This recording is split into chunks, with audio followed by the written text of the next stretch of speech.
अस्सलामुअलैकुम, नमस्कार, सत श्री अकाल, आदाब। मैं कैमरामैन रिपोर्टर के साथ जेडी साहब के साथ हूँ। हमारे तरफ कुछ पीछे गार्डन है और यहाँ पे तमाम कहेंगे कैमरा भाई ज़रा उधर फोकस करें, देखिए तमाम लोग हैं, इनसे हम राय जानना चाहेंगे। लेकिन सबसे पहले हमारे एक सामने दिख रहे हैं, काफ़ी वो अफ़गानी गमछा लगाए हुए हैं और काफ़ी खुशमिजाज लग रहे हैं, लेकिन हैं अकेले मजलिस से। थोड़ा उनसे पास चलते हैं और पूछते हैं। कैमरामैन आइए, हम चलते हैं उनके तरफ और उनका थोड़ा रुझान जानेंगे। अस्सलाम वालेकुम। वालेकुम सलाम रहमतुल्लाहि व बरकातुहू। जनाब, आपका नाम? हमारा नाम असगर अली है। आप कहाँ से बिलोंग करते हैं? कुशीनगर, उत्तर प्रदेश से। किस विधानसभा से? 329 विधानसभा खड्डा है हमारा। कुशीनगर का जो पूर्वी क्षेत्र माना जाता है, आखिर छोरे पे है। तो आप सऊदी अरबिया में आए हैं? जी, हम लोग यहाँ सऊदी अरबिया अल खर्ज में मौजूद हैं। इस वक्त सऊदी अरबिया अल खर्ज में मौजूद हैं। माशाल्लाह, रोजी रोटी के इंतजाम में रोजगारी ज़्यादा है इसके वजह से। बेशक। खैर कोई बात नहीं, जहाँ पे जिसकी रोजी लिखी होती है बंदा वहीं जाता है। जी जी, अल्लाह बरकत दे आपके कमाई में। आमीन आमीन।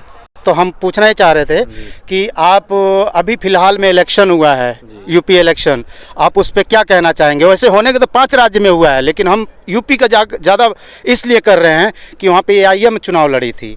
तो आप एआईएम को, हमें किसी ने बताया कि आप एआईएम के सपोर्टर हैं, क्या ये सही बात है? जी जी, अल्हम्दुलिल्लाह, बिल्कुल हम एमआईएम के सपोर्टर हैं। और आज से नहीं बल्कि 2013 में जब उत्तर प्रदेश में मजलिस का दाखिला हुआ, जब मजलिस एंट्री की, उसी वक्त से हम मजलिस के मेंबर हैं और मजलिस के लिए काम भी कर रहे हैं। और काफ़ी दिनों से हम लगे हुए मजलिस के लिए, मजलिस के मेंबर हैं।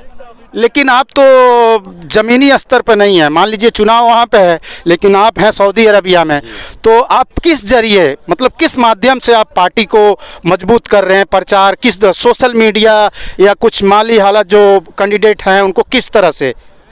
जी, आप जो कह रहे हैं ज़मीनी स्तर पे हम नहीं हैं, बिल्कुल। हम अभी 2 साल से यहाँ पर आए हुए हैं। लेकिन 2017 में आपको मैं बता दूं कि मजलिस इत्तेहादुल मुस्लिमीन चुनाव लड़ी थी उत्तर प्रदेश में। तो हमारा जो विधानसभा आता है खड्डा विधानसभा, वहाँ से भी हमने चुनाव लड़ा था और हम ज़मीनी स्तर पे काम किए थे। तो ज़मीनी हकीकत मुझे मालूम है। मैं अभी 2 साल से ये विदेश में हूँ।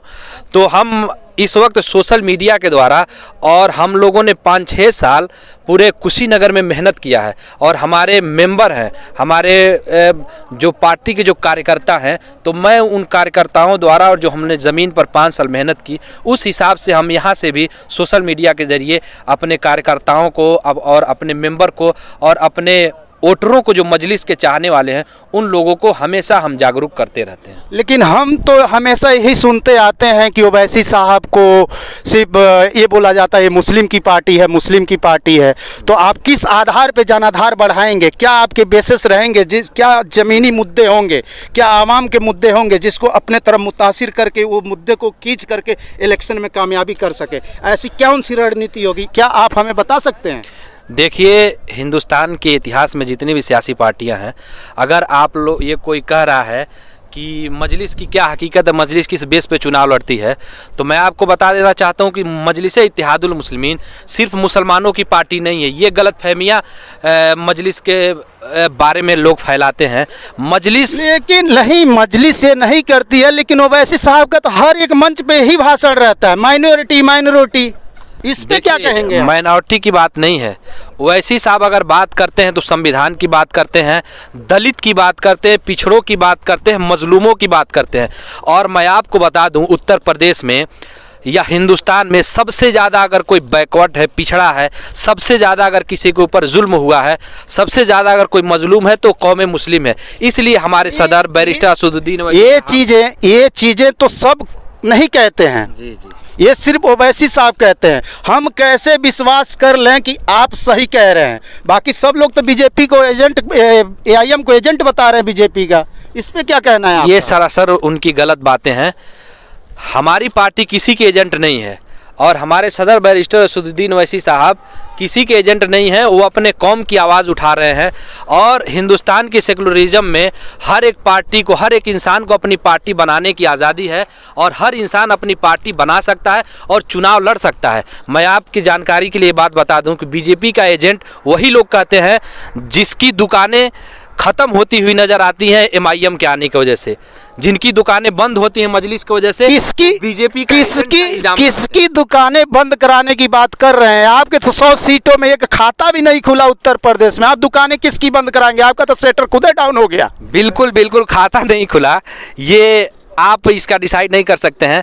क्यों नहीं डिसाइड कर सकते? हम भी एक आम जनता हैं, हम आज रिपोर्टर बने हैं, लेकिन मान लीजिए हम भी आम जनता हैं, हमें भी पता है ज़मीनी स्तर। आप दूसरे के कह रहे हैं कि सबकी दुकानें बंद हो गई, हम आपके बात से सहमत हैं, लेकिन आप तो 100 सीट पे चुनाव लड़े, आपका तो पूरा सेक्टर ही डाउन हो गया। इस पे क्या कहेंगे आप? देखिए जीत हार जहां तक हमारा, और रही बात जात पात का, तो जात पात का ओवैसी साहब भी तो खाली मुसलमानों की ही बात करते हैं, ऐसा आरोप है उन पे।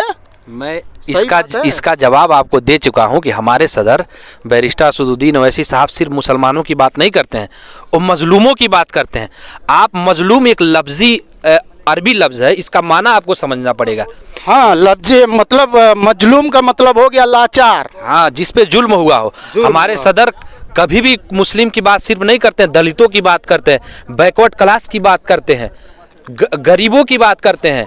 और हमारे पार्टी का बेसिस आप उठाकर देखिए तारीख, सबसे पहले हमारी पार्टी अगर किसी चीज़ पे फोकस करती है तो शिक्षा पे, स्वास्थ्य पे। आज हैदराबाद जो मजलिस का गढ़ है वहाँ पर जाइए, देखिए मजलिस क्या करती है, वहाँ पे सबसे ज़्यादा फोकस शिक्षा पे करती है। कितने कॉलेज वहाँ पर चल रहे हैं, कितने हॉस्पिटल। अच्छा, हम थोड़े टाइम के लिए आपके पास रुकते हैं, और भी हम कैमरामैन अपने जेडी साहब से कहना चाहेंगे कि इधर अलखर्ज सऊदी अरबिया में तमाम लोग हैं, खड्डा विधानसभा से रहने वाले हैं, थोड़ा इनका भी ओपिनियन लिया जाएगा।